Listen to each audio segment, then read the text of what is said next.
The Chinese model is certainly a very attractive model for quite a number of countries. Led by one of the most powerful people on the planet, G20 governments are discreetly transitioning us to another political system called Stakeholder Capitalism. It's the funeral of shareholder capitalism, and it's the birth of stakeholder capitalism. You have shown us the way forward. I'm a former TV producer and now the CEO of a tech startup who's rejected stakeholder capitalism after discovering what it is. Like the Chinese state capitalism system, stakeholder capitalism places restrictions on the way we run our companies by forcing us to put the interests of a group of stakeholders first. Soon, however, stakeholder capitalism will be mandatory for everyone. We're announcing the UK's intention to mandate climate disclosures across the economy. In this series, I discover how the stakeholders are propagating the transition. It's a race against time to keep stakeholder capitalism on track. By manipulating us to believe shareholder capitalism is making many of us oppressed. Trans rights are human rights. Reform is not possible. Reform is not possible. And fear climate change as an existential threat. Just stop oil! People are dying. Families are fleeing their homes. After indoctrinating us to want another system, I learn how the stakeholders are propagating stakeholder capitalism as being better for people and planet. This is the best time for leaders to come together, for the world to become more inclusive, more sustainable. And how this strategy was successful for shifting China to communism. What's going on in our school and in our country is really a replay of the Cultural Revolution in China. The similarities are terrifying. In this series, we will end up with many more unemployed. I expose the stakeholders' plan to accelerate the speed in which AI takes our jobs. About 50% of people in the world will be affected, leaving us dependent on them and vulnerable to tyranny. A new useless class. People who are useless of the economic and political system. And unless we act now, I learn how oppressed we become under stakeholder capitalism. This means turfing people off their farms. CBDCs would give officials a powerful tool of control and manipulation. Banks can now freeze their personal accounts. This technology can turn our communities literally into digital concentration camps. Some people are yelling out, "We're starving." Join me as I investigate the Great Reset transition to stakeholder capitalism.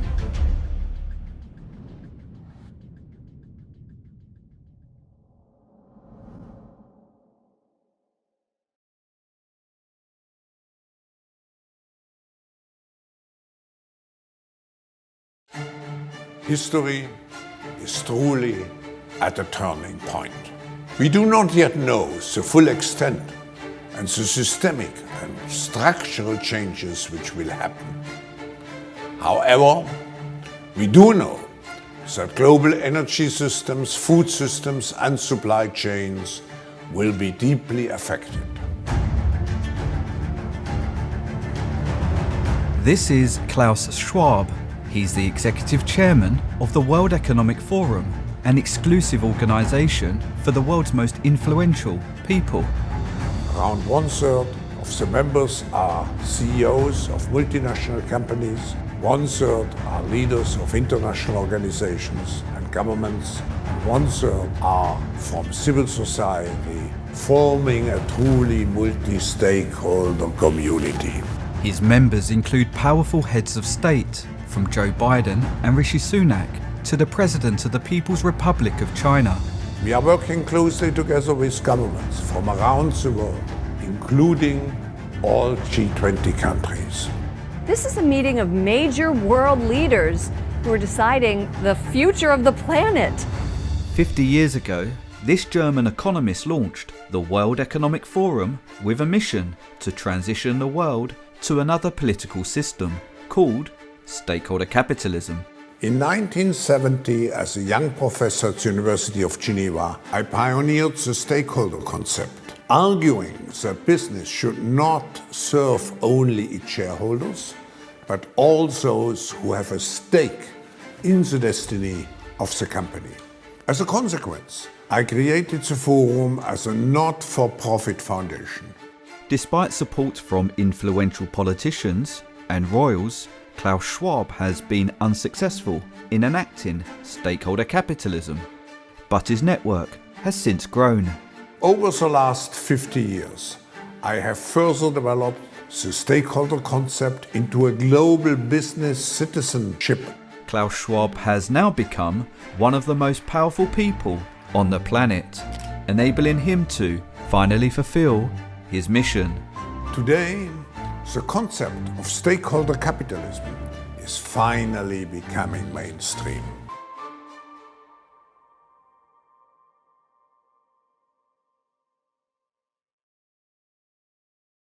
One of the world's most powerful people have recently, undemocratically, enacted a global transition to another political system. We are talking about a substantial shift which is taking place to an economy which is more based on stakeholder responsibility. But despite our governments and the media being partners of the World Economic Forum, nobody has informed us. So what is stakeholder capitalism? In his blog and book, Klaus Schwab describes it as a socio-economic system that he designed from two existing systems. The first being shareholder capitalism. Commonly referred to as capitalism, shareholder capitalism provides us the freedom to trade with the interest of generating profit for our shareholders.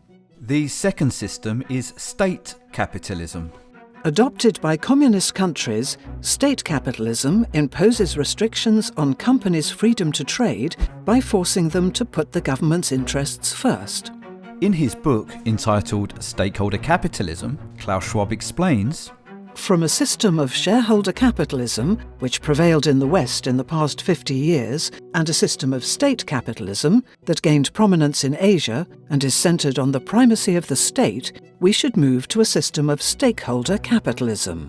While Klaus Schwab claims he designed stakeholder capitalism from both systems, it primarily shares characteristics of state capitalism. Like the Chinese state capitalism system, stakeholder capitalism places restrictions on the way we run our companies by forcing us to put the interests of a group of stakeholders first. Klaus Schwab has undemocratically enacted a global transition to an authoritarian political system. It's a funeral of shareholder capitalism, and it's a birth of stakeholder capitalism. You have shown us the way forward. And he proudly shares which system inspired him. On the one hand, we have state capitalism. On the other hand, we have shareholder capitalism. So it's a clash between two systems. I believe that state capitalism in the short term provides certain advantages.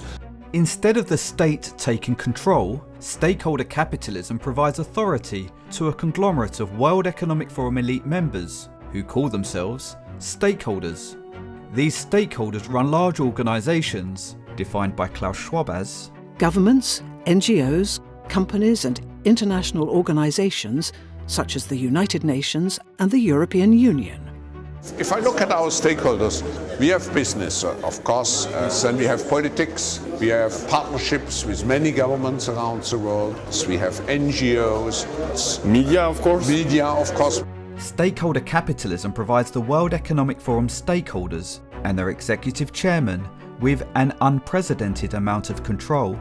Yet Klaus Schwab alleges stakeholder capitalism benefits all people and the planet. All these stakeholders crucially consist of people and make use of the planet.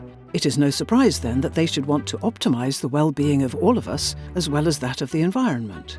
Contrary to Klaus Schwab's claim, the world's most powerful elites do not represent our interests, and they appear to value Chinese governance. The international community is looking to China to continue its responsible leadership. The World Economic Forum have a large operation in China, where Klaus Schwab runs his ominous Global Future Council to explore emerging models of Chinese leadership adapted to a new norm of globalization. And Klaus Schwab is often interviewed by Chinese state media, where he expresses admiration for their communist system. I respect China's achievements, which are tremendous over the last over 40 years. I think it's a role model for many countries.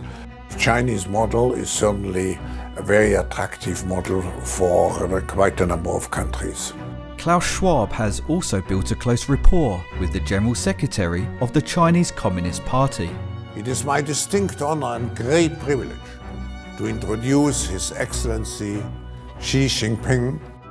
China has made significant economic and social achievements under your leadership. In this World Economic Forum address, Klaus Schwab welcomes Xi Jinping as a stakeholder to govern us. We should join hands and rise to the challenge. I believe this is the best time for leaders to come together and work jointly for the world to become more inclusive, more sustainable. According to Klaus Schwab, stakeholder capitalism is essential for making the world more inclusive and sustainable. Inclusive means an economy that empowers people who are allegedly oppressed, and sustainable means a ban on fossil fuels to supposedly address climate change. These crises have been fabricated by Klaus Schwab so he can enact stakeholder capitalism, a system he alleges is more inclusive and sustainable, as a pre-planned solution. The world which we want to create with the Great Reset, it will have to be more inclusive. Inclusive propaganda was the primary weapon used by Mao for shifting China to communism over a 10-year period called the Cultural Revolution.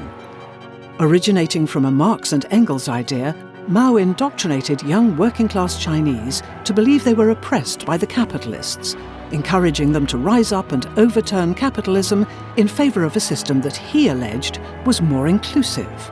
You were 6 years old when the Cultural Revolution began in China. I just want to let the American people know that what's going on in our school and in our country is really a replay of the Cultural Revolution in China.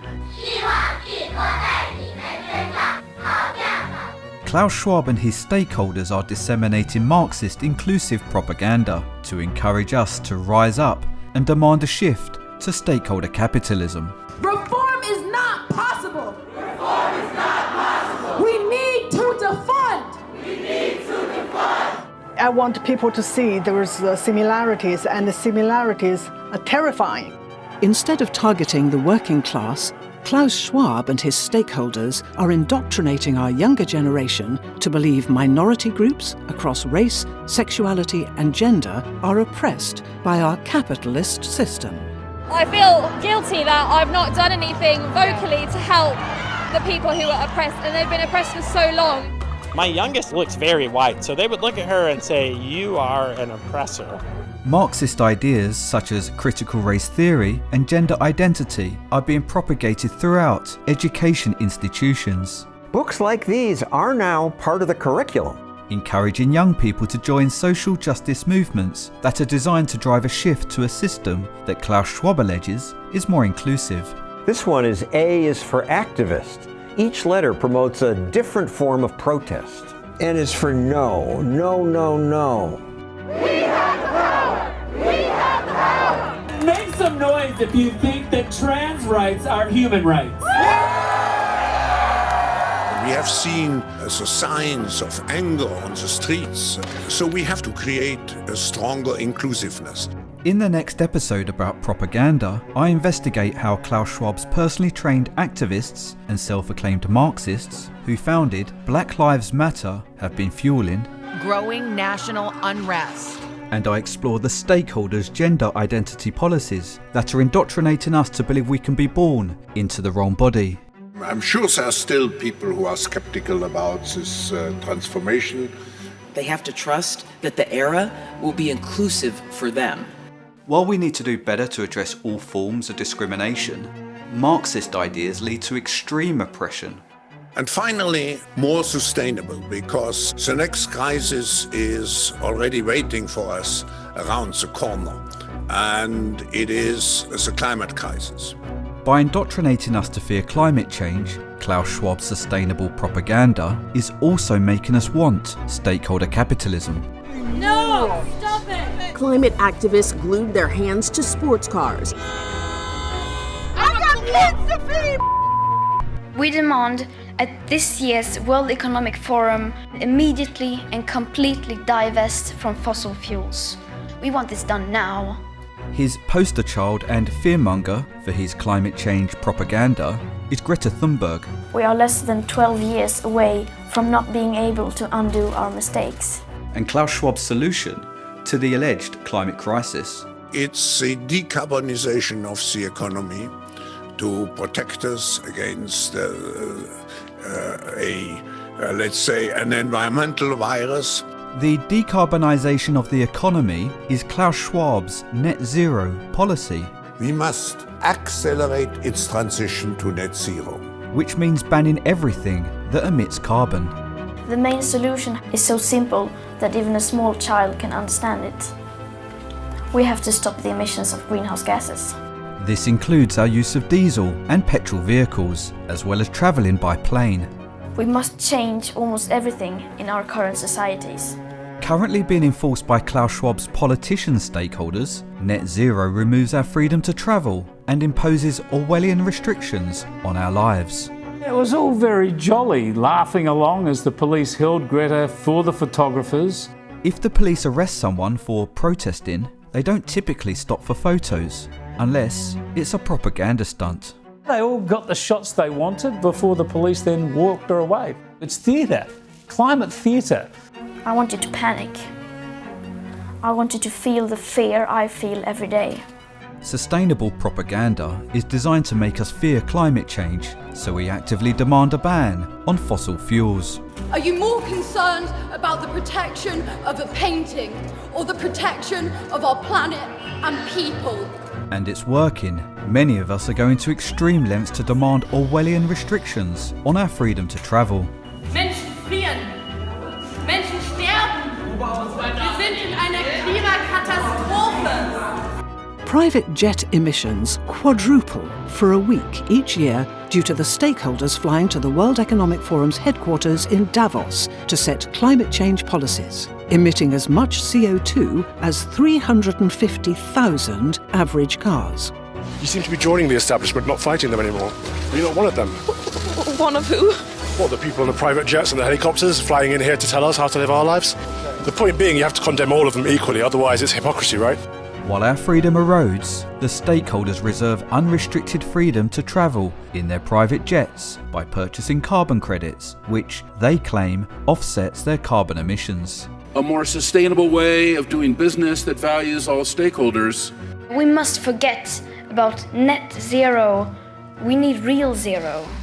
While we need to look after our planet, net zero is a propaganda campaign to justify the totalitarian restrictions Klaus Schwab is imposing under stakeholder capitalism. In the next episode, I investigate the climate change science. This is from NASA satellite data. Temperature has gone down. And the stakeholders' sustainable propaganda. At no point during the past 800,000 years has atmospheric CO2 been as high as it is today. The reason you chose 800,000 years ago is because for 200 million years before that it was greater than it is today. Yeah, but there weren't human beings. So how did it get to 2,000 parts per million if we humans weren't here? Your testimony is not serious. Throughout history, tyrants have weaponized anger and fear to manipulate good citizens into committing humanity's worst human rights atrocities. We're angry, we're mad, we're hurt. Well, that fear is going to motivate us. I'm angry at 31. You angry at 16. People are dying. Children are starving. Families are fleeing their homes. Similar anger and fear propaganda is being disseminated by the stakeholders today, making us want another system that's allegedly more inclusive and sustainable. What we're seeing now through the language of the World Economic Forum, this concept of stakeholder capitalism, which really is just communism in drag. Discreetly being enacted by our ruling elites, stakeholder capitalism is global communism, rebranded with a catchy slogan to make it appear better for people and planet. Welcome to Stakeholder Capitalism, a show by the World Economic Forum exploring how economies can be made to work for progress, people, and the planet.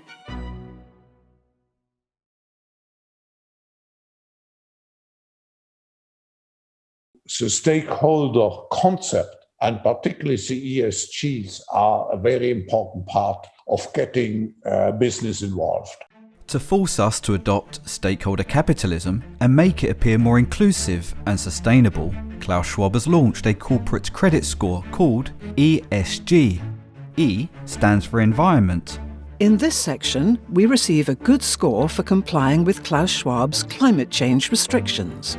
S stands for social. Here, our score improves for complying with Klaus Schwab's inclusive policies, requiring us to employ more allegedly oppressed people and support social justice movements. And G stands for corporate governance. This means the corporation stakeholders who govern us. You have been a fabulous partner in promoting the stakeholder concept. What you did is actually to speak out on social issues. Your support for LGBTQ rights. In order to receive a good score, more brands are hiring ambassadors from the trans community. This month I celebrated my day 365 of womanhood. Check out my Instagram story to see how you can enjoy March Madness with Bud Light and maybe win some money too. And the stakeholders are supporting other inclusive policies. Starbucks says employees will now be allowed to wear Black Lives Matter apparel as part of its dress code, and now they're even making t-shirts for them to wear. If we do not comply to Klaus Schwab's Marxist policies, a subsequent poor ESG score will mean no more funding. The CEO of the largest money management firm in the world and considered the most powerful person on Wall Street, Larry Fink, is a World Economic Forum board trustee. BlackRock focus their investments in companies with good ESG scores. At BlackRock, we are forcing behaviors. That's an investment criteria for you. If you don't force behaviors, whether it's gender or race, you're going to be impacted, and we're going to have to force change. By starving non-compliant companies of funding, investor stakeholders, such as BlackRock, are forcing companies to adopt stakeholder capitalism. This will allow investors to see how the company performs on matters such as climate change, workplace diversity and inclusion, and as a consequence, a sea change in the way companies are run. One elite who rejected his invite to the World Economic Forum and is sounding the alarm about ESG is Elon Musk. We don't want basically some sort of communism rebranded thing, which is like a lot of what ESG is, to be inflicted upon corporate America without the knowledge of the actual shareholders, which is what's going on. The public is being lied to. Elon Musk tweeted, "I'm increasingly convinced that corporate ESG is the devil incarnate. People who follow the Great Reset and the World Economic Forums often warn against it." Elon also tweeted, WEF is increasingly becoming an unelected world government that the people never asked for and don't want. And how is WEF Davos even a thing? Are they trying to be the boss of Earth? criticising our new boss of Earth will guarantee a poor ESG score. Tesla, a company that makes electric vehicles, has a moderate to moderately poor score. Somehow, out of the 5 US-based automotive companies like Ford, which make gas-guzzling trucks, Tesla's ESG score is the worst. Why is that? The score is political. What I'm particularly proud of in the case of the development of those ESG metrics is that the initiative came from business, from our 100+ CEOs. And his 100+ CEOs will of course be guaranteed a good score. So the company reigning at the very top of the ESG scoring list is Bill Gates founded Microsoft. With these metrics, the business world will finally be able to walk the talk on their commitment to ESG performance and the stakeholder principle. Recently, I rejected a request from my investors to report ESG metrics for my startup, but according to Klaus Schwab, I may soon have no choice. As regulators look set to mandate separate sustainability reporting requirements, we encourage all companies to join the forum's Stakeholder Capitalism Metrics Initiative. This mandate call to action is led by this middle stakeholder, the UK Prime Minister. We're announcing the UK's intention to mandate climate disclosures by large companies and financial services firms across the economy by 2025. By the end of 2023, the UK and several other countries had mandated large company environmental reporting, and the UK, EU and Australia have announced reporting could be made mandatory for all companies in 2024. With China as the model, ESG will likely evolve from scoring companies to scoring everyone, just like their social credit score. The state will go over every detail of a person's life with a fine-tooth comb: their financial situation, spending habits, career, even behaviour on social media. Criticising the government online is a no-no. As with the ESG score, the Chinese social credit system forces compliance by punishing people who break the government's rules. When Xiaowen Wang makes an electronic payment, her purchases tell the state a lot about her. Buying cigarettes would count against her. She'd be better off buying water. The cinema names and shames people considered untrustworthy, plastering their details, even their addresses, across big screens. In a country that's banned over 20 million people from travelling for having a low score, you don't want to disrespect the government. The Supreme Court has created a blacklist for so-called bad citizens. On it are companies, but also 23 million people to date. Among them is this journalist Liu Hu. He got a little too close to uncovering corruption among high-profile party members. Once you're blacklisted, you can no longer get a bank loan, start a business, buy an apartment, or even send your children to a private school. And it's not just our human rights we should be concerned about. Since 1900, communist governments have killed 100 million citizens, with many of those victims being in China over the past century. Between 1960 and 1962, 30 million people died from starvation during the so-called Great Leap Forward. During China's 10-year shift to communism from 1966, Mao indoctrinated the young working class to rise up and attack anyone who favoured capitalism, resulting in millions murdered. In 1989, thousands of human rights protesters were massacred by tanks and heavily armed troops in Tiananmen Square. Today, Xi Jinping is leading an Orwellian campaign of control and intimidation, using the media to brainwash citizens. Journalists are being arrested and newspapers forced to censor or close down. Due to the Marxist ideology opposing all forms of religion, over 1 million Uyghurs and other Chinese Muslims are currently being tortured and often killed in re-education camps designed to erase religion throughout China. Lessons are watched over by police, carrying shields, batons and handcuffs, and the documents describe the response to students who attempt to escape. If warning shots are ignored, the order's clear: shoot them dead. Zhang, the whistleblower cop, says he got double his normal salary. Were the suspects all men? Men and women. Kick them, beat them bruised and swollen, knock their heads on the radiator. Police would step on the suspect's face and tell him to confess. Tie him up and trample his arm, shackle their hands, pour cold water, put a water pipe into his mouth and tie him up. He was raped by Chinese prisoners who followed the orders of prison guards. The police there ordered me to take off my underwear and let me bend over. So I cried. Please don't do this. It's normal that some people die. That's just how you get used to saying it. Where was your niece held? The same detention facility I stayed. I don't know how she died. If you want people to confess, you use the electric baton. We would tie 2 electrical wires on the tips and set the wires on their genitals. For many Chinese prisoners of conscience, torture and the risk of being murdered is more preferable than the punishment for confessing to the crime of having a religious belief. Just for growing a beard, Tursun Kadir was sentenced to 16 years in jail. Many others have been jailed for listening to illegal religious lectures, including Tersen Memtimin and Ashigul Turgan.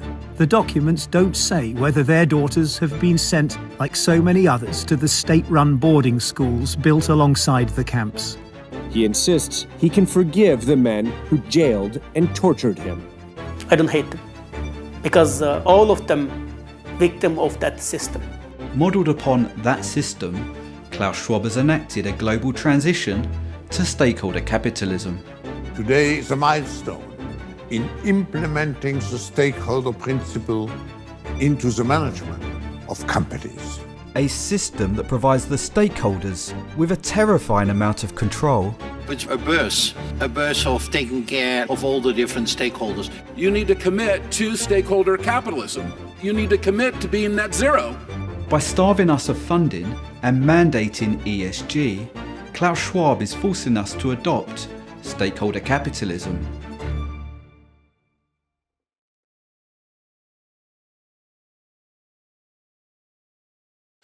Since he launched the World Economic Forum 50 years ago, Klaus Schwab has vowed to enact stakeholder capitalism. What, therefore, makes this decade different? Artificial intelligence, the Internet of Things, cloud computing, advanced robotics, and many others. The fourth industrial revolution has become a reality. In 2017, Klaus Schwab published this book. And with my book, I coined the notion of the fourth industrial revolution, describing how the economy will become disrupted by artificial intelligence. It's coming like a tsunami. It will be overwhelming to see how fast the change will happen in an exponential speed, like the Internet of Things, of course drones, robots, artificial intelligence. This technological revolution changes how we consume, how we produce, how we organize our supply chain. It changes us. Just think of sensors planted into our brains. And the reason why Klaus Schwab is excited? AI is about to take our jobs. I'm convinced that we will destroy, unfortunately, a lot of employment. Just think of self-guided cars and all the drivers losing their jobs. Steering wheel's moving, seatbelts fastened, no one's behind the wheel. Imagine a huge Amazon blimp floating in the sky that can send delivery drones out all across the city. Our life in 10 years from now will be completely different, and who masters those technologies will be the master of the world. When AI takes our jobs, our wealth will shift to the stakeholders who own the machines, making us desperate, dependent, and more vulnerable to tyranny. Here is the line. This will make Klaus Schwab significantly more powerful. This is you're not very worried, this is you're very worried. But to camera, he acts worried. You're really worried? I'm really worried, because we have the congruence of so many challenges at the same time. And smugly, he explains how bad it will get for us. That's serious. Yeah, it's serious. Every past industrial revolution, such as the third, which was brought on by the invention of the internet, resulted in jobs being lost, but more new jobs were created. The fourth industrial revolution, however, marks a pivotal time in our evolution, when AI takes our jobs, and the number of human jobs will reduce as the technology continues to advance. Subsequently, most of our wealth will shift to the stakeholders, who own the machines. If you take the fourth industrial revolution, it will have a tendency to increase even the gap and to foster social exclusion. This transfer of wealth ends badly for us. So what we see is an erosion of the lower middle class. In fact, this erosion of wealth will affect most of us, and it began happening exponentially in 2020, when his politician stakeholders strategically closed their businesses. Non-essential businesses in New Zealand must now close. Workers who are finding that their jobs are under threat or going through no fault of their own. small businesses feel they're being targeted unfairly. To shut down small businesses while allowing those same products to be sold at Costco and Walmart makes no sense at all. The digital industry will go out of this crisis strengthened, but we know that many industries which rely particularly on physical interaction will have difficulties to survive. When the politician stakeholders forced us to close our businesses, the market value of their largest tech companies almost doubled, while more than 160 million of us were pushed into poverty. A recently released report by Oxfam says that 2/3 of all wealth earned since 2020 was earned by the world's richest 1%. Oxfam write, As billionaires gather in Davos in person for the first time in over 2 years, they have a lot to celebrate. During the COVID-19 pandemic, their mountain of wealth has reached unprecedented and dizzying heights, at the same time as the soaring cost of living is hurting so many worldwide. As they were benefiting from the lockdowns, the stakeholders discreetly published the Future of Jobs report, declaring 50% of our jobs will be lost to AI as early as 2025.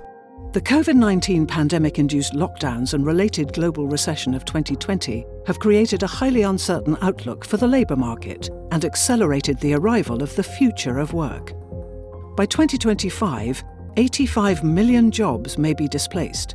And alarmingly, 50% of all employees will need reskilling. There is no evidence enough new human jobs will be created to manage the machines that take our jobs. Therefore, using reskilling instead of jobs lost is misleading at best. Klaus Schwab also announces our imminent jobs crisis ambiguously. The unemployment and the impact on livelihoods, about 50% of people in the world will be affected, taking the combined effects of COVID-19 and the fourth industrial revolution. According to the report, job disruption is being accelerated by the politician stakeholders closing our businesses during the pandemic. It also explains there is an ever larger need for a great reset. We will end up with many more unemployed. We have to prepare for a more angry world. I see the need for action. I see the need for a great reset. Merely 4 months after COVID-19 was declared a pandemic, Klaus Schwab published this book, COVID-19, The Great Reset. His book proposes a broad array of changes to our political, societal, and economic systems, as well as an increase in government control. While we were locked down, Klaus Schwab also launched his ambiguous The Great Reset initiative, which we discover is to transition the world to stakeholder capitalism. The World Economic Forum is now very much engaged into this initiative of shaping a great reset. Throughout all the Great Reset's ambiguous content, such as this promotional video, Klaus Schwab makes no connection to our imminent jobs crisis or stakeholder capitalism, until he launched a private summit called the Jobs Reset. Welcome back to the Great Reset on day one of the Jobs Reset Summit, which is being held as COVID-19 is not only wiping out jobs, but also changing the way millions of us work. And the World Economic Forum's managing director declared our jobs crisis on the Great Reset podcast. World Economic Forum Managing Director Sadia Zahidi. In the last few years, I think we've seen the growing threat of technology to jobs. By 2025, humans and machines will be at par in terms of how those tasks are being divided. About half of their employees will need reskilling. In every single job, there is the expectation that at least 40% of the core skills in that job are going to change. Now, that is a massive number for most of us to absorb. It basically means that roughly half of what we're doing is going to look different in terms of the tasks that we do day to day. I'm delighted to welcome you to the Great Reset Dialogue on harnessing the fourth industrial revolution. In this discussion, the host asked whether the Great Reset has anything to do with jobs. The big fear people have about the fourth industrial revolution relating to their jobs Their concern is that there will be casualties of this revolution, and that the idea of a reset is really about resetting them out of the workforce and replacing them with robots. And this stakeholder, the CEO of Black & Decker, replied, "The fourth industrial revolution had been slowly wending its way into global supply chains during the 4 years since Klaus Schwab published his work. And then the Great Reset came along. COVID-19 struck. All of a sudden, the digital revolution accelerated, and it's clear that countries, industries, companies, and people with the requisite resources and skills, they will emerge as the big winners, and the gaps will only widen for those that are under-resourced or under-skilled." Initiating the Great Reset, the stakeholders closed their businesses to accelerate our transition to a jobless economy, as explained by the president of the World Economic Forum. Studies show that in the early days of the pandemic, the world leaped ahead 5 years in terms of digital uptake, accelerated these technologies only in 2 months. And demonstrated by the growing number of us who have become homeless. The number one reason why people lost their home is because they lost their job. Dr. Margot Kuchel at the University of San Francisco conducted one of the most comprehensive studies on homelessness in nearly 30 years. So what they told us is they literally had no way out. They had no transportation, no phone, they had no money. They really were stuck. As our wealth shifts to the stakeholders, growing poverty will make us vulnerable to tyranny, providing Klaus Schwab the power to enforce stakeholder capitalism. It's very clear that the devastation from the pandemic could be felt far and wide in terms of livelihoods, in terms of people losing their jobs. It's now a historical moment, a crucial moment to rebuild the future, to reset our policies. But just how vulnerable do we become?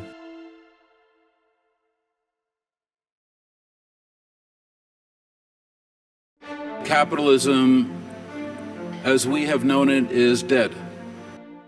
Let's explore what happens to our economy when AI takes our jobs. Each of our necessities has a supply chain. Take food. Someone grows it, someone packages it, someone distributes it, someone retails it, and someone delivers it.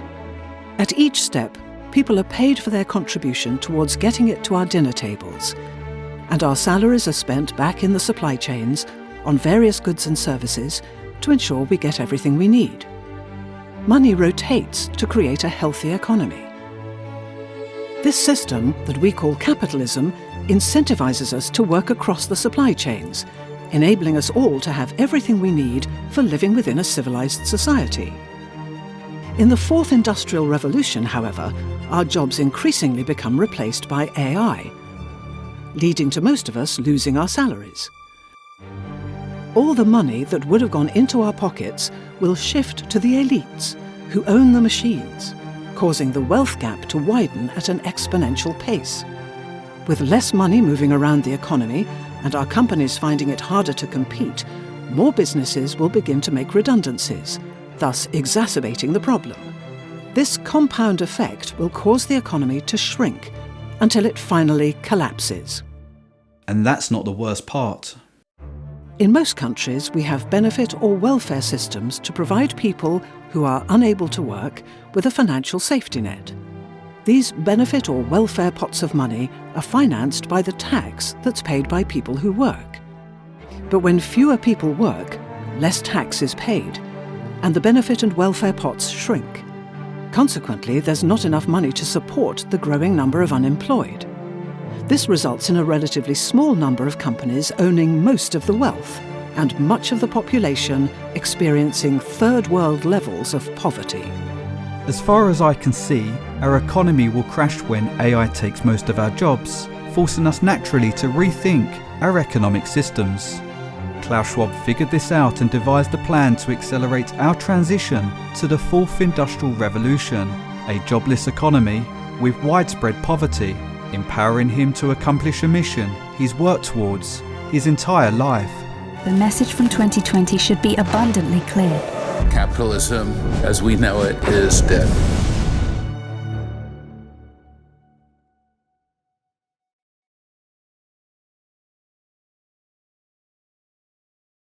What is at the forefront is to create a new model, a new concept, a new definition of capitalism. Often, Klaus Schwab and his stakeholders promote the Great Reset transition to stakeholder capitalism subtly. The Great Reset initiative has a set of dimensions to build a new social contract. Now it's time for our generation to define a new social contract. And sometimes we must reinvent capitalism. They're more direct. Every country from the United States to China must participate, and every industry from oil and gas to tech must be transformed. In short, we need a great reset of capitalism. We are grateful for your leadership on stakeholder responsibility in accelerating the transition. But this long-standing stakeholder, King Charles of the United Kingdom, has a different approach. In order to secure our future and to prosper, we need to evolve our economic model. At the World Economic Forum's 50th anniversary in 2020, Charles spoke vaguely, helping to transition our existing systems and repetitively, and accelerate our transition, about a transition in our economy. It is my greatest possible hope that you will join me this year in accelerating the transition to sustainable markets. Instead of stating the transition is to stakeholder capitalism, transition to sustainable markets and a net zero economy. Charles explains the transition is to a net zero economy. Transition pathways to decarbonize and move to net zero. As the royals mustn't engage in politics, Charles speaks cryptically, using stakeholder capitalism slogan instead. People and planet. On 3 separate occasions. People and planet. The King shows support for ESG. An increasing number of corporations are adopting ESG methodologies. And making it mandatory. There are now growing calls from financial institutions and companies alike to make disclosure mandatory. After dishonorably and treacherously promoting the Great Reset transition to stakeholder capitalism on stage, his speech was made into another ambiguous promotional video entitled The Great Reset. And the time to act is now. Thank you, President. Charles explains, inspired by the Great Reset's call to action, I called for a Marshall-like plan for nature, people and the planet. He wants to reset the ways in which we live. The King is one of many powerful stakeholders colluding in the Great Reset transition to stakeholder capitalism. Other stakeholders include the Managing Director of the International Monetary Fund. History would look at this crisis as the great opportunity for reset. The Secretary General of the United Nations. All elements of the Great Reset are fundamental to building the future we need. Some Prime Ministers. This pandemic has provided an opportunity for a reset. And the disruption is an opportunity for us to reset. And their resident climate change propagandist. This is a time for a great reset. Modelled on China's decade-long shift to communism, the Great Reset is the name of our 10-year transition to stakeholder capitalism. It's a time frame repeated throughout the Great Reset's initiatives. Britain to impose petrol car ban by 2030. As explained by Klaus Schwab.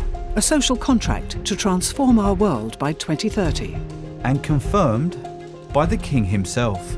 With 2020 being seen as the super year, kickstarting a decade of action for people and planet.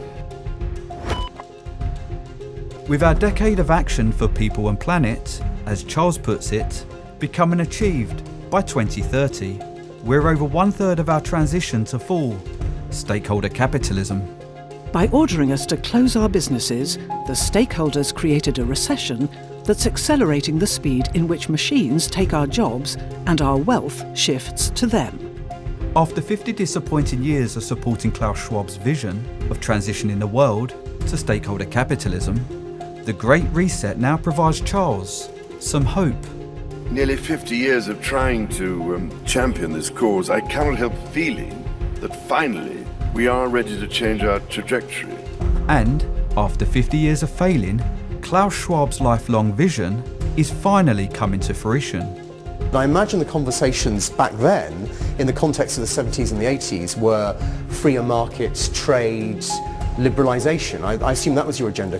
From the beginning on, this was very much devoted to social and, I should say, environmental issues. Today, the fourth industrial revolution provides this tyrant an opportunity to inflict tyranny that's more extreme than any past fascist regime.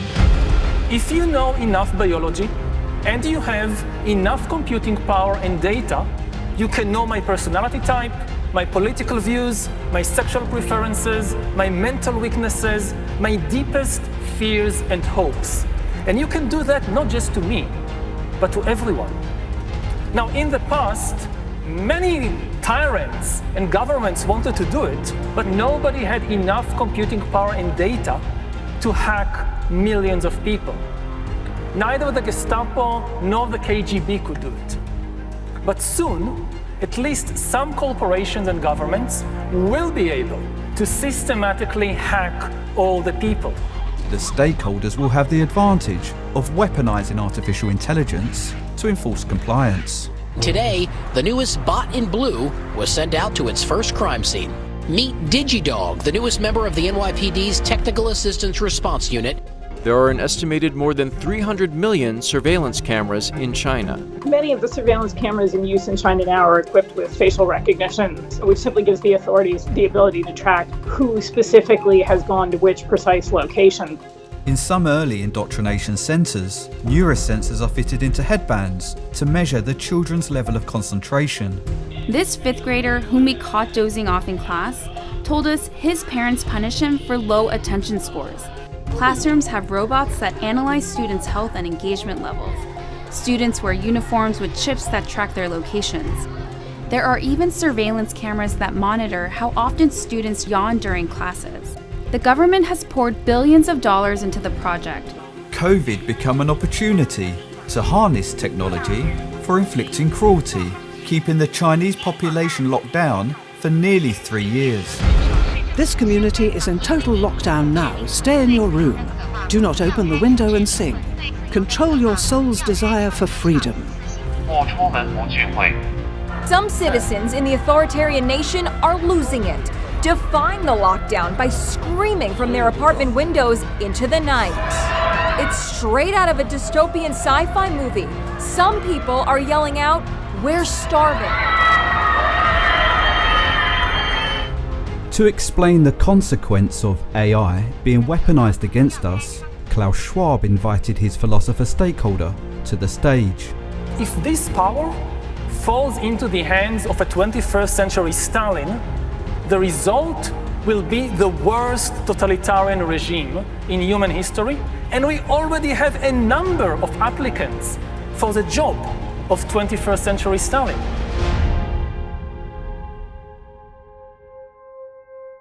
Klaus Schwab.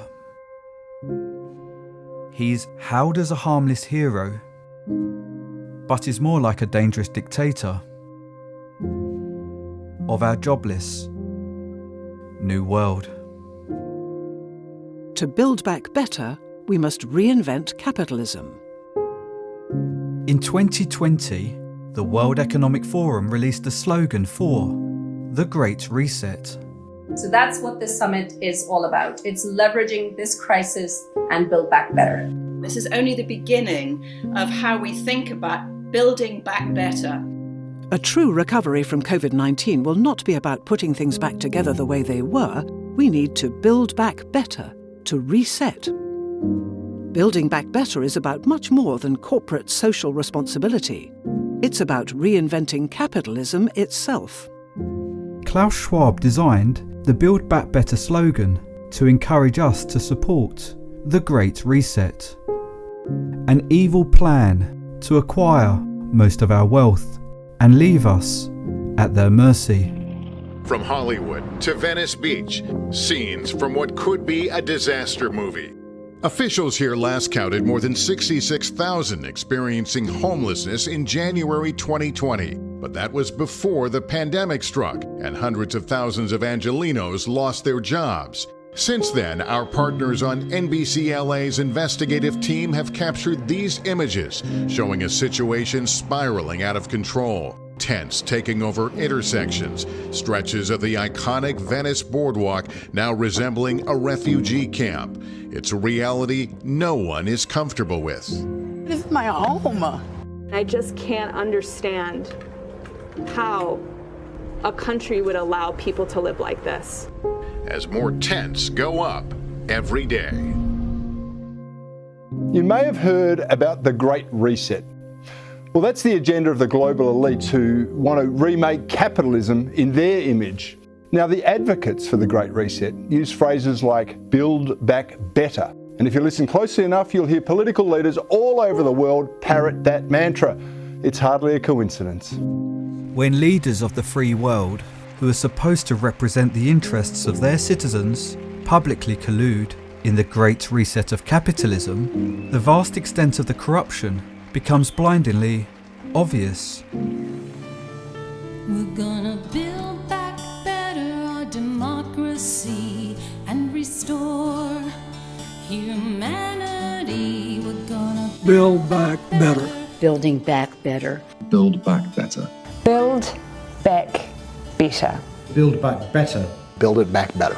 Building this country back better. Build back better. Build back better. Build back better. Build back better. Many governments, such as the US, the UK and Canada, have enacted Klaus Schwab's Build Back Better inclusive and sustainable propaganda policies, hoodwinking us into believing our future is prosperous. It looks as though COVID has massively accelerated changes in the world of work, and as old jobs are lost and new jobs are created, this government will build back better. And the first plank of my Build Back Better plan rejects the defeatist view that automation and globalization mean we can ensure American workers lead to a future made in America.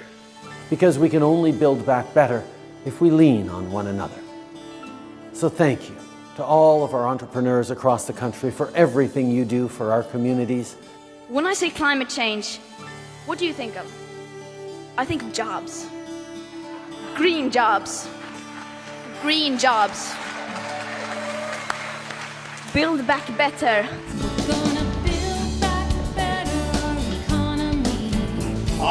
We all want to work together on building back better from the pandemic, a slogan that I think that Joe has used several times. I think he may have nicked it from us, but I certainly nicked it from somewhere else. I think probably some UN disaster relief program. But we want to build back better from the pandemic. In 2020, the World Economic Forum explained, The Great Reset of capitalism will only work if it includes everyone, but almost half of the world's population has no access to the internet. Unless we rapidly tackle the challenge to bring high-quality, universal internet access to all, we will not be able to build inclusive economies or achieve our sustainable development goals. In 2021, G7 leaders launched the Build Back Better World Initiative, using our money to accelerate all developing countries' transition to the fourth industrial revolution by providing the fast internet they require. By mobilizing trillions of dollars of investment capital that's sitting on the sidelines, there is an urgent need for infrastructure development. While we lose our homes, the stakeholders are spending taxpayers' money on building the infrastructure required to enslave everyone on the planet. It's your world, which we are discussing here, and to integrate you into this Great Reset initiative is absolutely essential.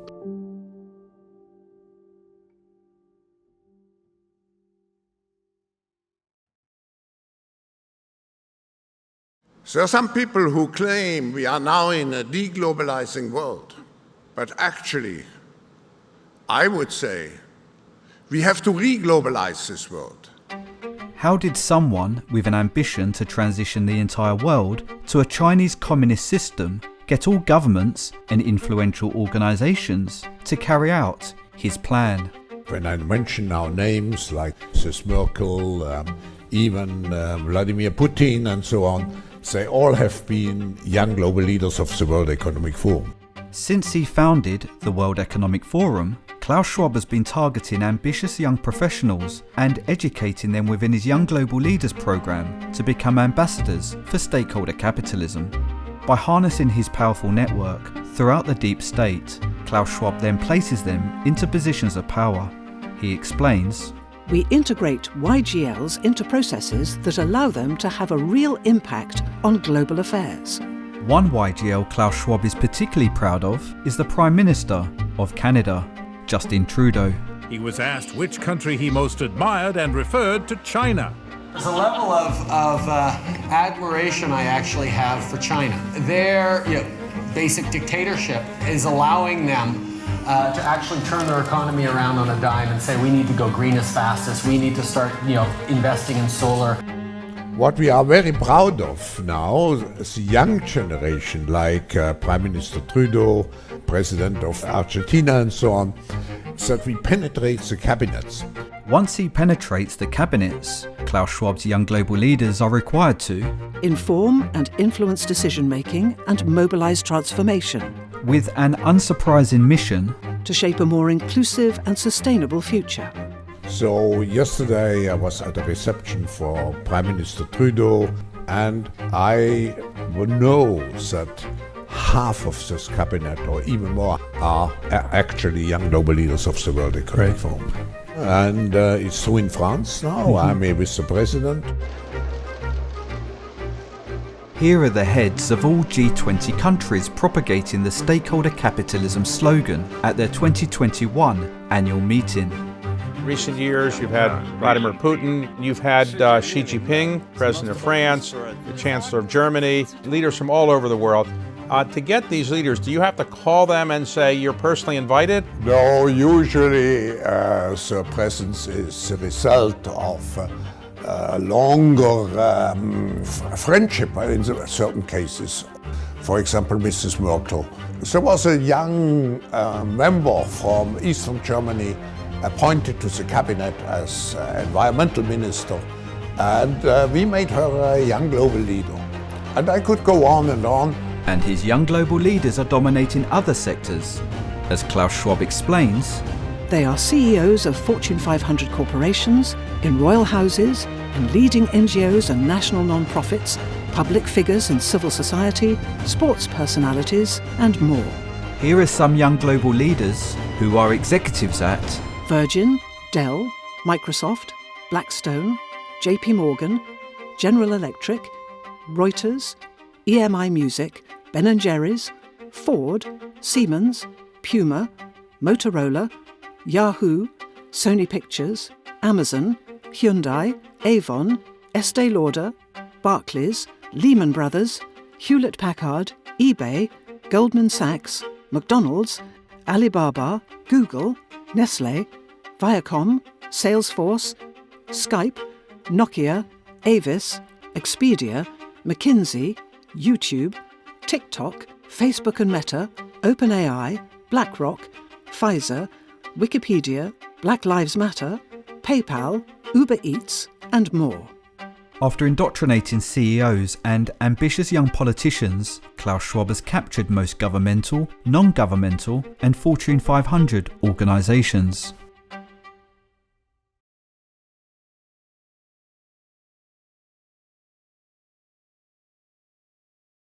So why are you hearing all of this from me and not mainstream news? It's because most media companies are owned or run by a World Economic Forum stakeholder and are disseminating propaganda. In the US... Hello everyone, I'm Karen Cho, co-anchor on CNBC. This is CNBC promoting stakeholder capitalism at the World Economic Forum. It feels as though it's a race against time to keep stakeholder capitalism on track in 2023. This World Economic Forum stakeholder, Tim Davie, is the Director General of the BBC. He explains, the BBC is principally funded through the licence fee paid by UK households. Digging deeper, the BBC is largely funded by a conglomerate of World Economic Forum stakeholders, from the UN and EU to the Bill and Melinda Gates Foundation. Donors also include foreign governments, the World Health Organization, and partners such as Facebook. They donate valuable, unrestricted income. This funding evidently buys the stakeholders considerable influence. We can tailor the partnership towards delivering on key environmental, social and governance, ESG. The BBC also promotes stakeholder capitalism on their website. Unsurprisingly, the UK media and online regulator, Ofcom, is also a World Economic Forum partner, and their chief executive, stakeholder Melanie Dawes, is driving a World Economic Forum censorship initiative, which has led to the UK Online Safety Act. The internet as we know it faces a very real threat, said Proton CEO Andy Yen, who says the bills give the government the power to access people's private messages. This recently enacted law is particularly a concern for platform owners like myself, who investigate the stakeholders' corruption, as the BBC explained. Breaking the rules could result in fines of up to 10% of global revenue for tech companies, or £18 million, whichever is bigger. Their bosses could also potentially face prison time as a punishment. Incarceration of publishers of information they disagree with. I suppose we shouldn't be surprised, because Julian Assange, a publisher of information they don't like, is already incarcerated. More frightening, governments around the globe are discreetly passing laws that grant another World Economic Forum partner, the World Health Organization, and the Director General totalitarian control upon declaring their next health emergency. You'll have the power to shut down any business. It takes away all the protections that being in a democracy offers. In the next episode, I investigate how this zero-draft treaty has all the hallmarks of stakeholder capitalism. It said under the WHO's own figures, 60% came from 276 stakeholders. So it's clear there's a strong external influence on the policy of the WHO. And I investigate the new online safety laws that are currently being enacted around the globe. Despite these terrifying examples of how Klaus Schwab is controlling the media and stripping us of our sovereignty, most of us won't believe it's really happening.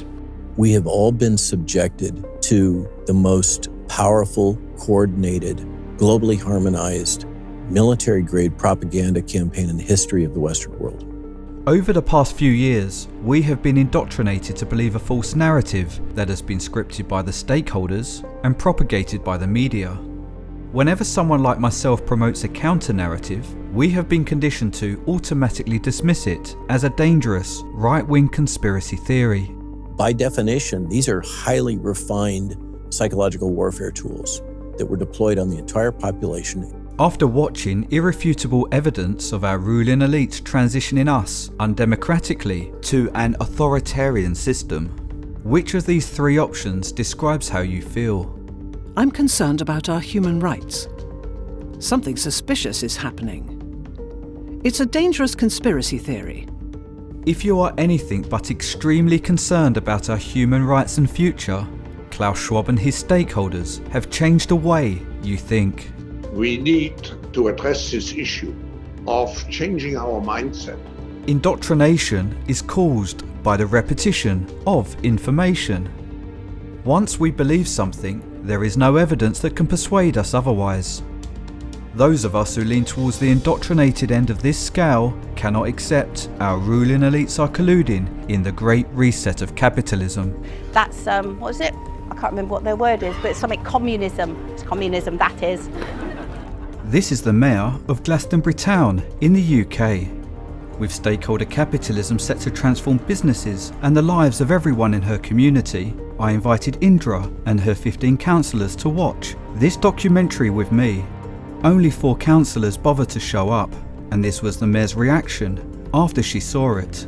You've put a few things together that don't go together. You have not done any critical thinking. But that's exactly what I've done. No, you haven't. Critical thinking is questioning the official narrative, rather than just believing it. Right now I'm too angry, because that is not good, okay? What you've put up there is dangerous nonsense. You are inciting people to something that is not real. That is not going to happen. It's not a thing. AI is not a thing, okay? It doesn't matter how much evidence this film presents, an indoctrinated person cannot accept it's happening. I don't think it's going to happen. I really don't. But it's happening. You've heard the world elite saying it's happening. I have been asked to do ESG. Stakeholder capitalism has now been enacted around the world. Yeah. It's happening. Yeah. So why is it not happening for you? Why is it not happening You for said me? it's not happening. The whole China thing, that is racist nonsense. That is never going to happen, okay? I'm not the first concerned person to approach Glastonbury Council. In March 2023, over 100 residents attended their council hearing to voice concerns about the Great Reset of capitalism. A group came to the council, a mob really, and she was going on about net zero and how it's against our freedoms. Freedom to drive and freedom to fly were one of the human rights that they were citing. This is my therapy bit. Yeah. Indra is a good person. She is just unable to accept the evidence presented. You're heavily indoctrinated. Oh, great. I would say you are a little bit twisted. And this level of indoctrination will make it impossible for her to protect the human rights of her constituents.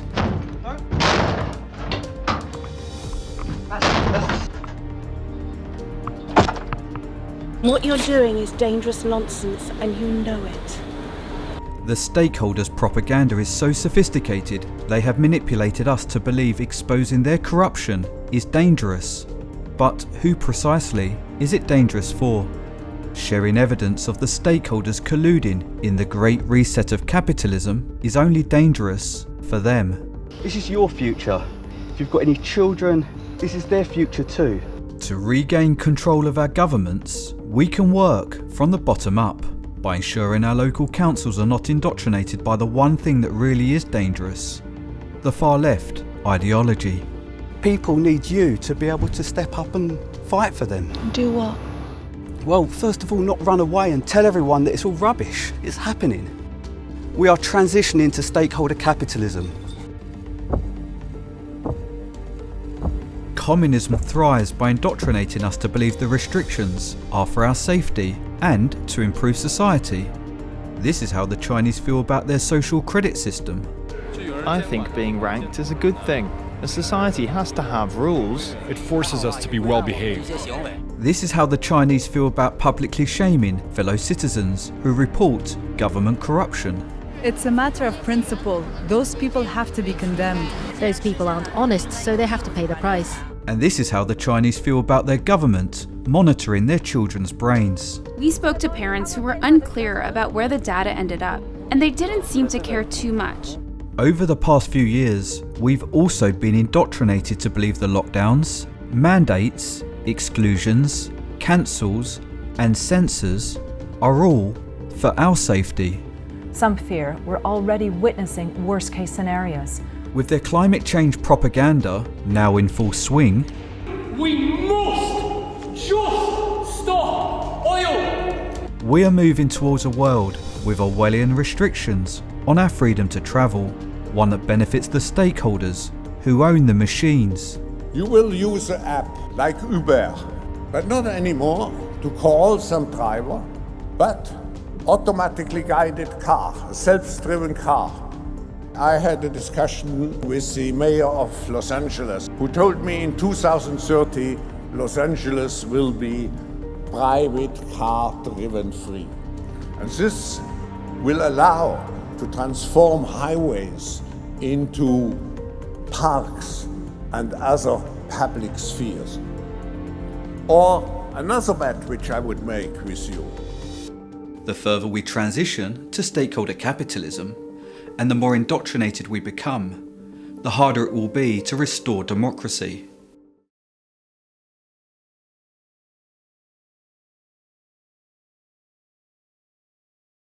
The very nature of work will change. Our generation is going to have to deal with tens of millions of jobs replaced by automation like self-driving cars and trucks.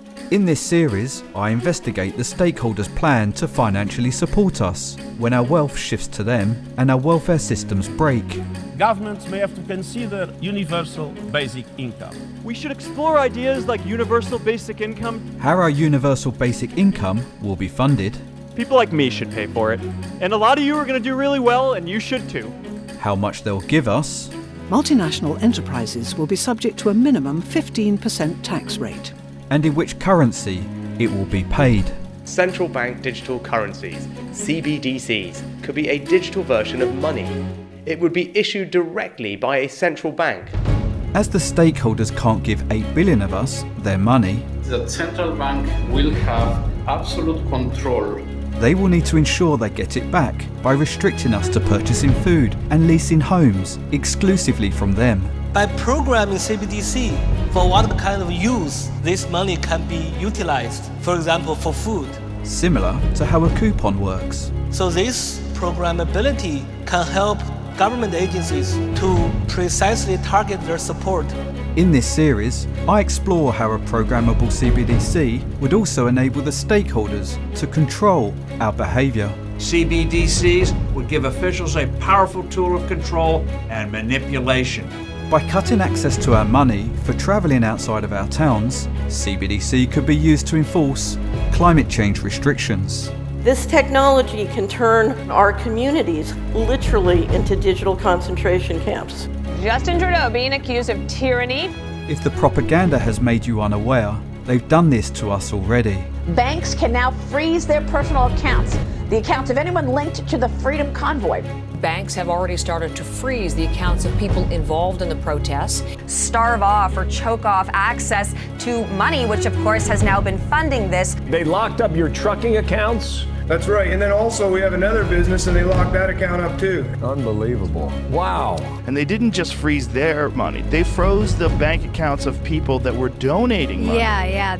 And they've targeted opposing politicians. Nigel Farage, exclusive bank Coots, has closed his account due to his political status. If they can do it to me, they can do it to you. They already are. Anas Atukriti, he's been debanked 6 times. It's because of my activism. It's because of my political views. Sky News has spoken to numerous individuals who have had accounts closed. None of them have been told why. And CBDC could be used to silence our speech. If we finish up with social media checks on the bank accounts of every individual in this country, we'll finish up with a Chinese-style social credit system. We are just increasing our debt situation. In this series, I investigate a potential economic crash that would enable the stakeholders to build back with their central bank digital currency. The national debt of the United States has exceeded $30 trillion for the very first time. Failing to increase the debt limit would have absolutely catastrophic economic consequences. If we look at the Great Reset, this is comparable to what happened in the Great Depression. Instead of the taxpayer, it would threaten the savings of Americans. I discover who will bail out the banks when the next financial crash happens. It's important that people understand they can be bailed in, but you don't want a huge run on the institution. But I mean, they're going to be. This will result in a shift in risk, away from taxpayers and towards bank debtors and creditors. The World Economic Forum explain our bank loans and savings could be used to bail in the banks.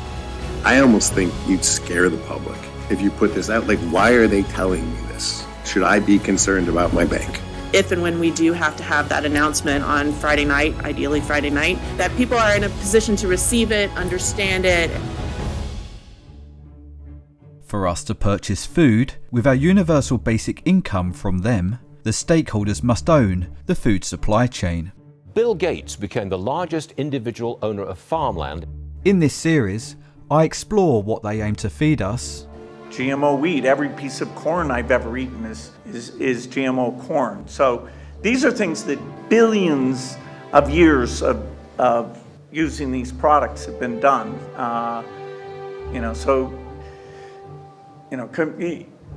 Anyway, these are proven products. Fortunately for the stakeholders, the most expensive food for them to produce is conveniently killing the planet. cows alone account for about 6% of global emissions. So we need to change cows. In this series, I investigate which protein they will provide us to eat. Artificial meat, like Impossible or Beyond Meat, both of which I invested in. We'll have the convenience of printing it from our homes, or luckily for us, today the European Commission has officially declared mealworms to be food. We can choose real meat that's climate change friendly. Mealworms, crickets, grasshoppers. These tiny insects, just over 2 centimeters long, could be key to feeding the planet. After scaring us with fear propaganda, climate change. It threatens to tip tens of millions of people over the edge into food insecurity, followed by malnutrition, mass hunger and famine, in a crisis that could last for years. I investigate the World Economic Forum's initiatives. The Netherlands will host the World Economic Forum Food Innovation Hubs that are designed to stop us farming. This means turfing people off their farms. Massive farmer protests have broken out around the Netherlands. Thousands of farmers have been protesting on the outskirts of Delhi. Trudeau is not alone. Leaders from 4 countries, they want governments like India to scrap farmer-friendly laws. Good evening. Farmers all over the country walked off the paddock today and took their tractors to town. Every fifth farmer you see here today will be gone by 2030. Hundreds of French farmers drove their tractors to Paris. Last weekend, once again, I had a colleague who killed himself. You're not the only farmer with this problem. Farmers are heartbroken, absolutely heartbroken, and they don't know where to turn.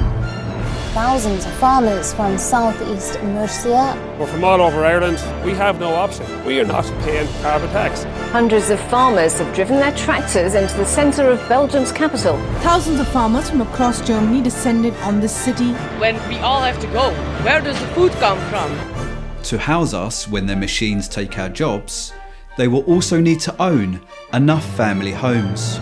In January, 33% of all homes purchased in the U.S. were bought by investors, often Wall Street-backed companies with multi-billion-dollar funds. Private equity firms like BlackRock are purchasing entire neighborhoods of single-family homes. Permanent capital is now robbing Americans of that dream, singing "You'll own nothing and be happy." In 2017, Klaus Schwab published this video telling us what our lives will look like by 2030 under Stakeholder Capitalism. You'll own nothing and be happy. We'll own nothing because AI will take our jobs. 1 billion people will be displaced by climate change.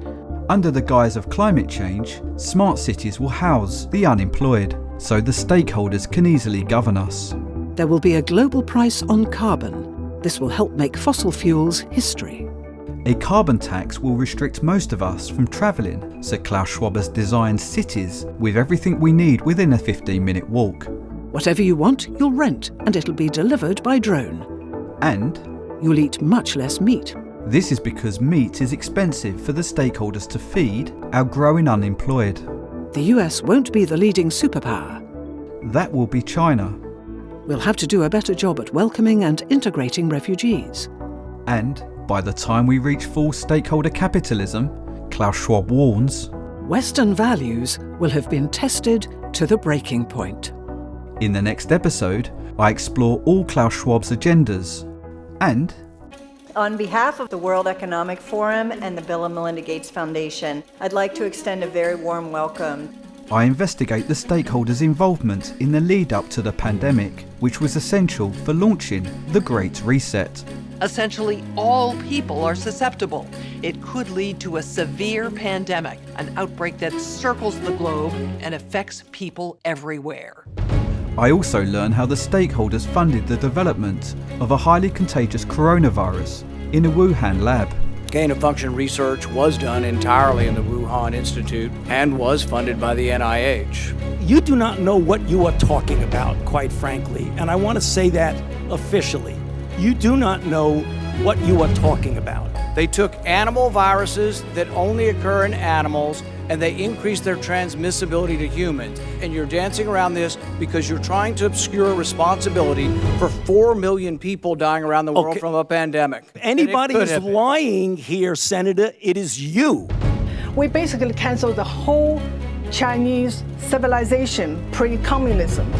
In the next episode, I expose how the World Economic Forum stakeholders have been cancelling, censoring, and smearing anyone who shares the truth.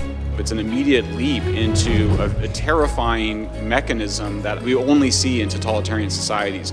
Did the U.S. government ever contact you to censor or moderate certain tweets? Yes or no? We receive legal demands to remove content from the platform from the U.S. government and governments all around the world. And I explore how they dismiss the Great Reset as a right-wing conspiracy theory.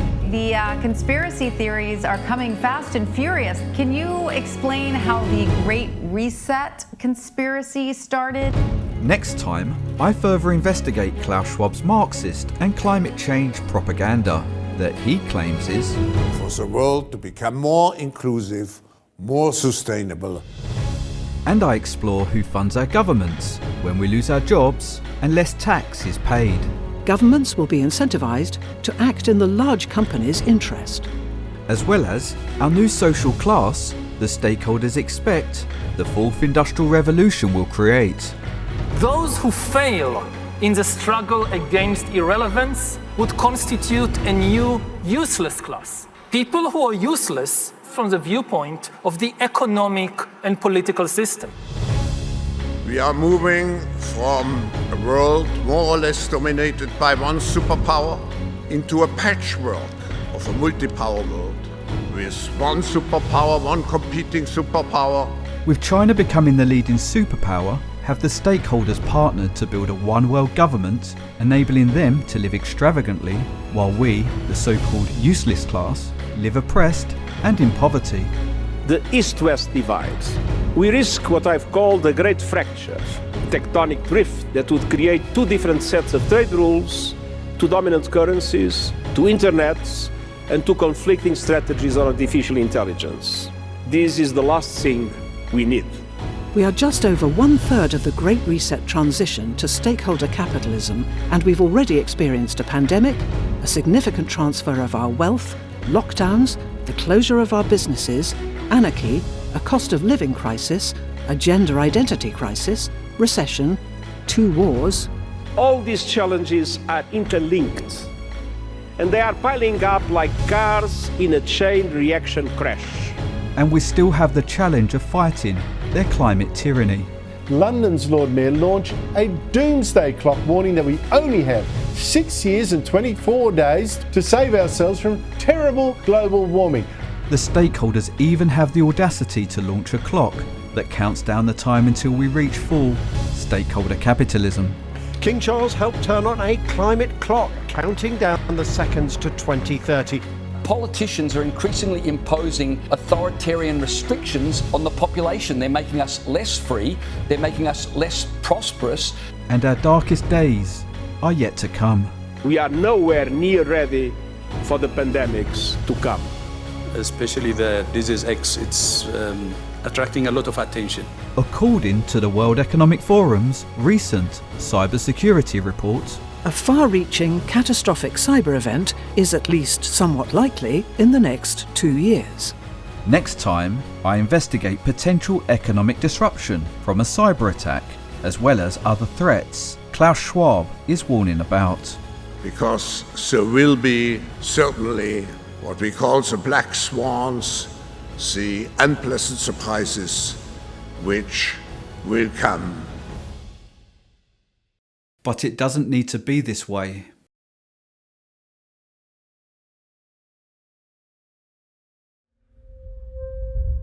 What would your message be to America if they continue to go down this road?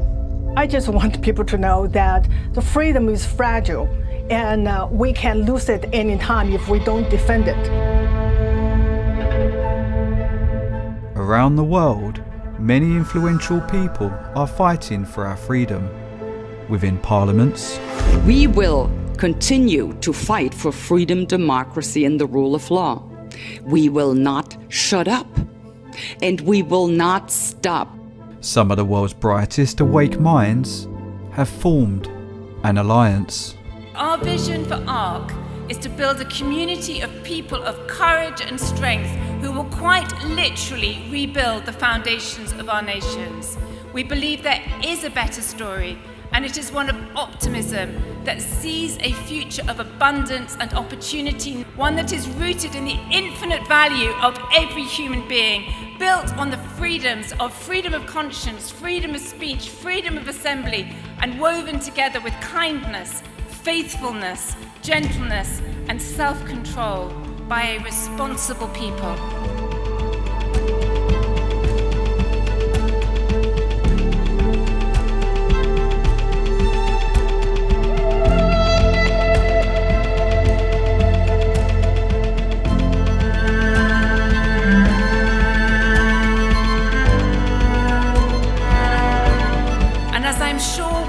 Jordan Peterson say shortly, welcome aboard the Ark. Welcome aboard the Ark.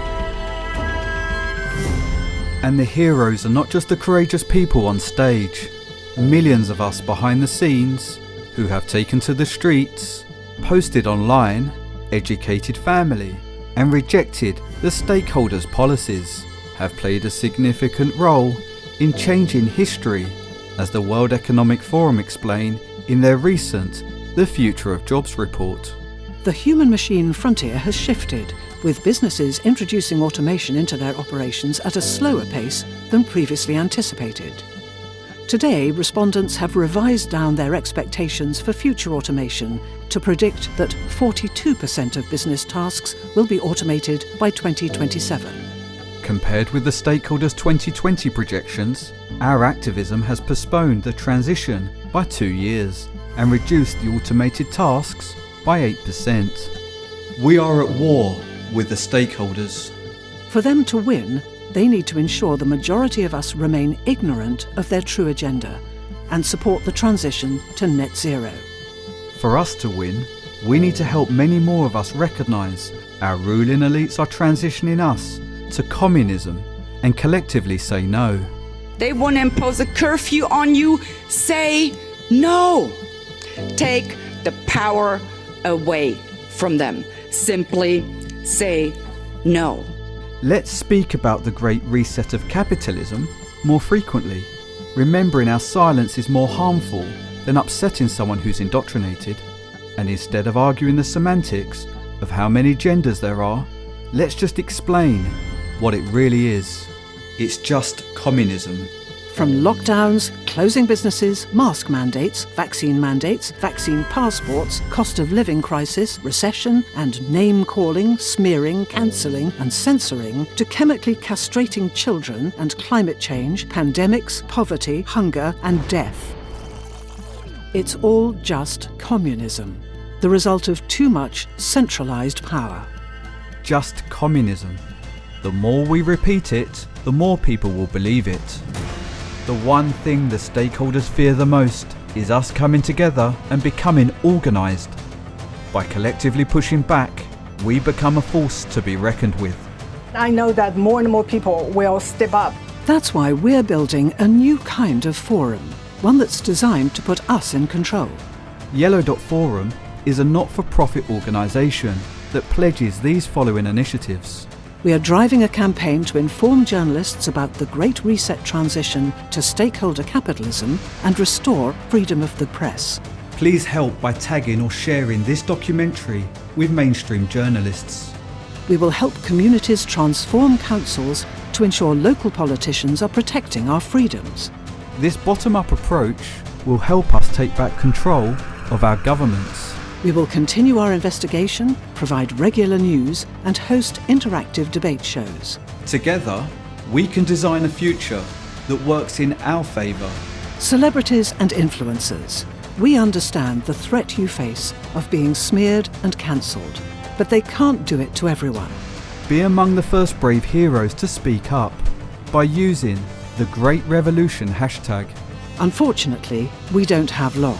If the stakeholders crash the financial system and many of us lose our jobs, it will put us in a vulnerable position. But we still have an opportunity to stop our transition to stakeholder capitalism. So join Yellow.Forum today, and together, let's shape the Great Revolution.